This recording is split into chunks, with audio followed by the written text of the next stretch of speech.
Perkenalkan, nama saya Muhammad Rafli Subadri dengan NPM 22411158. Saya dari kelas Manajemen 22B. Saya angkatan 2022. Di sini saya akan menjelaskan sedikit tentang analisis rasio keuangan.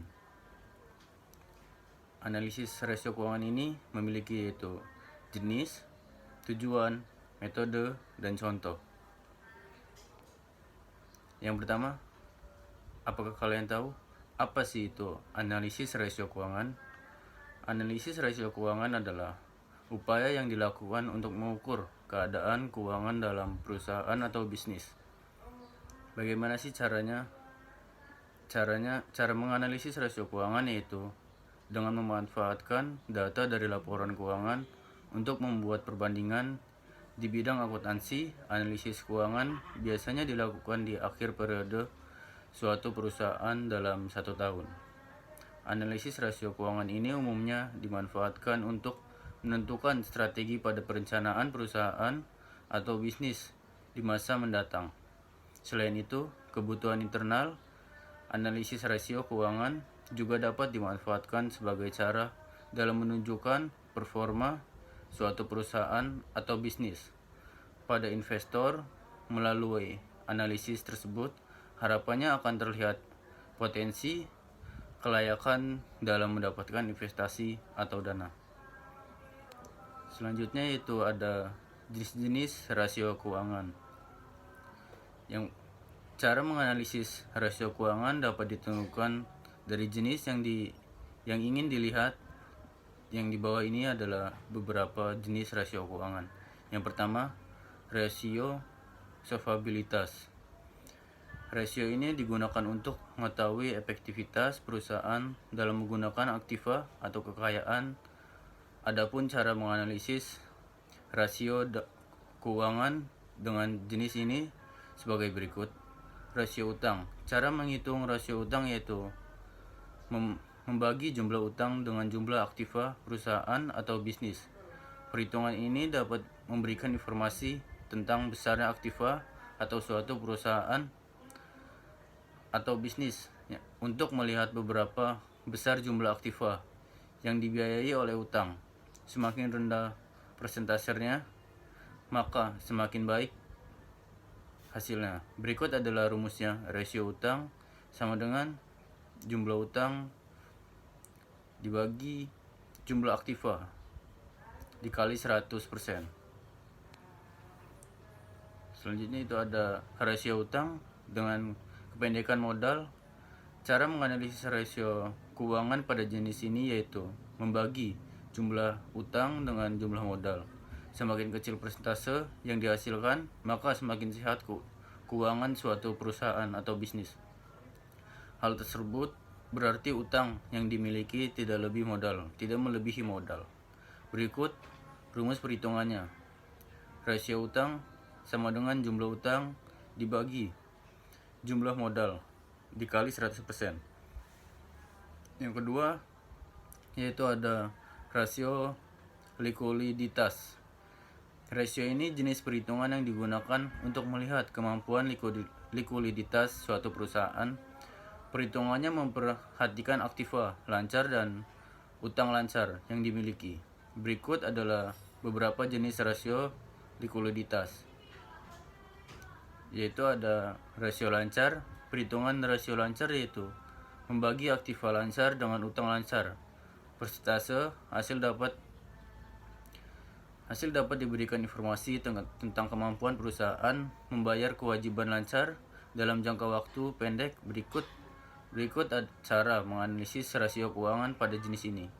Rasio lancar sama dengan aktiva lancar dibagi utang lancar dikali 100%. Yang kedua yaitu ada rasio kas. Rasio kas ini cara menghitungnya pada jenis ini yaitu jumlahkan kas pada aktiva yang setara kas, lalu membagi hasil dengan utang lancar. Jika hasilnya mendekati 100%, maka akan semakin baik bagi perusahaan atau bisnis. Berikut rumus perhitungannya. Rasio kas dibagi sama dengan kas ditambah aktiva secara kas sama dengan dibagi utang lancar dikali 100%. Yang ketiga yaitu ada rasio cepat. Rasio ini hasil selisih aktiva lancar dengan persediaan yang kemudian dibagi utang lancar persentasenya pada menunjukkan suatu keuangan suatu perusahaan atau bisnis. Semakin mendekati 100%, maka semakin baik. Berikut adalah cara menghitung rasio keuangan pada jenis ini. Rasio cepat sama dengan aktiva lancar dikurang persediaan dibagi utang lancar dikali 100%. Selanjutnya itu ada rasio aktivitas. Rasio ini digunakan untuk melihat produktivitas aktiva yang dimiliki dalam perusahaan atau bisnis. Adapun beberapa jenis rasio aktiva yaitu rasio perputaran persediaan. Ini digunakan untuk mengetahui likuiditas perusahaan. Semakin tinggi rasio yang dihasilkan, maka semakin baik pengelolaan persediaan. Berikut cara penghitungannya yaitu rasio perputaran persediaan sama dengan harga pokok penjualan dibagi persediaan. Selanjutnya itu ada rasio perputaran piutang. Rasio ini digunakan untuk mengetahui besaran piutang perusahaan atau bisnis. Semakin besar perputaran piutangnya, maka semakin baik bagi keuangan perusahaan. Berikut adalah cara menganalisisnya, yaitu rasio perputaran utang sama dengan jumlah piutang dibagi rata-rata piutang. Selanjutnya yaitu ada rasio perputaran aktiva tetap. Rasio ini digunakan kemampuan perusahaan dalam menghasilkan penjualan dengan menggunakan aktiva tetap. Semakin besar rasionya, berarti semakin baik keuangannya perusahaan atau bisnis. Cara menghitung rasio keuangan pada jenis ini yaitu rasio perputaran aktiva tetap sama dengan penjualan dibagi aktiva tetap. Selanjutnya yaitu ada perputaran rasio total aktiva. Cara menghitungnya yaitu dengan membandingkan penjualan dengan jumlah atau total aktiva perusahaan.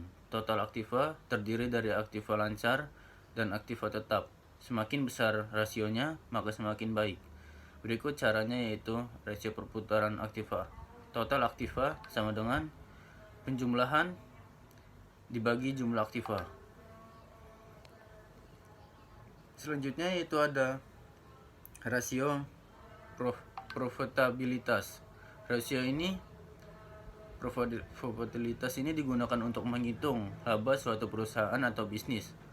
Perhitungan rasio ini dapat digunakan dalam beberapa jenis berikut. Rasio margin laba kotor. Jenis ini digunakan untuk mengetahui perbandingan antara laba kotor dengan penjualan. Semakin besar rasionya, maka keuntungan perusahaan semakin baik. Berikut cara menghitungnya yaitu rasio margin laba kotor. Laba kotor dibagi penjualan. Selanjutnya yaitu ada rasio margin laba bersih. Rasio ini digunakan untuk melihat kemampuan suatu perusahaan atau bisnis dalam menghasilkan laba setelah dikurungnya semua biaya. Berikut cara perhitungannya. Rasio margin laba bersih sama dengan laba bersih yang digunakan sesudah dipotong pajak dibagi penjualan. Selanjutnya yaitu ada rasio margin laba operasi. Rasio ini digunakan untuk menghitung laba yang dihasilkan sebelum terkena pajak dan bunga.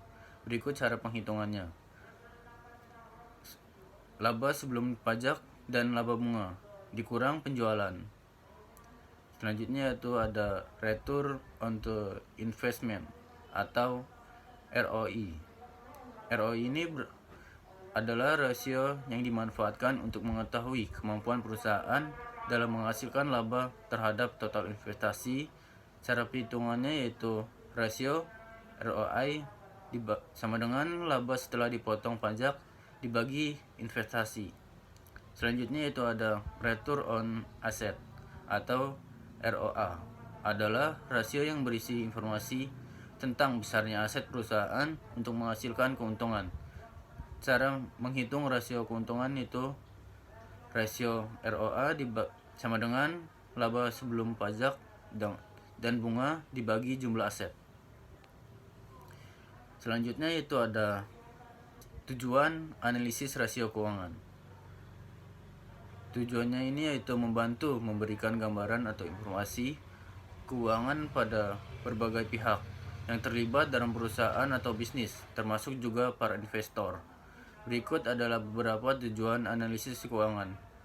Yang pertama, berikan informasi tentang kesehatan keuangan, memberikan gambaran performa sumber daya perusahaan, menyajikan data efektivitas operasional manajemen, menunjukkan aktivitas strategi perusahaan atau bisnis, menampilkan data untuk mempertimbangkan besaran pajak, menjadi bahan referensi, menjadi bahan evaluasi.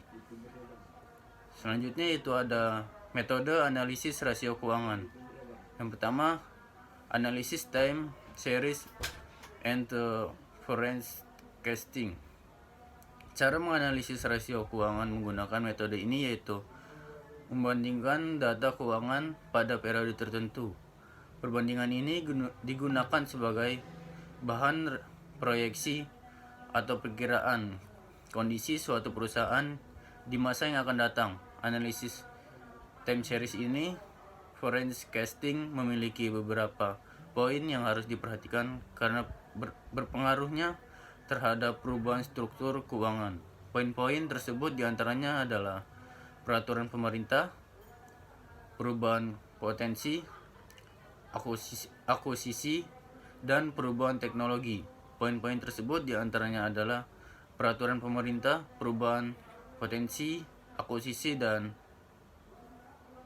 teknologi. Nah, dari beberapa analisis ini, adapun beberapa langkah yang harus dipahami tentang cara menganalisis rasio keuangan dengan metode analisis time series dan performance forecasting sebagai berikut. Pertama, menentukan tahun dasar. Yang kedua, menghitung angka indeks tahun lainnya. Yang ketiga, memperkiraan arah dan kecenderungan histori pos laporan keuangan. Selanjutnya yaitu menyimpulkan hasil analisis. Analisis COMSAIS. Cara menganalisis rasio keuangan menggunakan metode analisis COMSAIS adalah membandingkan perubahan antara perubahan pos dengan jumlah aktiva, pasiva, dan penjualan. Hasil perbandingan analisis ini disajikan dalam bentuk persentase untuk setiap komponen dalam laporan keuangan baik secara maupun laba rugi. Cara menganalisis rasio keuangan dengan metode memungkinkan suatu perusahaan memperoleh informasi tentang rehabilitasi aktiva lancar terhadap aktiva tetap dan relativitas utang perusahaan terhadap modal. Analisis common size dapat digunakan perusahaan untuk berbagai penilaian, baik dalam membandingkan laporan keuangan periode sebelumnya dengan saat ini, maupun membandingkan kompetitor dan perusahaan sendiri. Selanjutnya yaitu ada contoh analisis rasio keuangan, yang dimana rasio keuangan ini dapat diterapkan sesuai jenis dan tujuan yang diinginkan oleh perusahaan, bisnis, atau pihak lainnya. Contohnya yaitu secara sederhana, misal perhitungan margin laba bersih dan perusahaan X selama tanggal 21 sampai tanggal 24 Desember pada laporan keuangan ini setelah pemotongan pajak pada laba bersih, lalu membaginya dengan penjualan ditentukan hasil sebagai berikut. 21 September 32,96%, 22 September 29,55%, 23 Desember 26,97%, 24 Desember 19,10%. Dari data tersebut dapat disimpulkan bahwa kecenderungan margin laba bersih yang dimiliki oleh perusahaan X adalah semakin menurun. Jika melihat bagaimana performa sumber daya perusahaan, berarti belum dapat diintegrasikan maksimal. Sekian presentasi dari saya. Saya akhiri. Wassalamualaikum warahmatullahi wabarakatuh.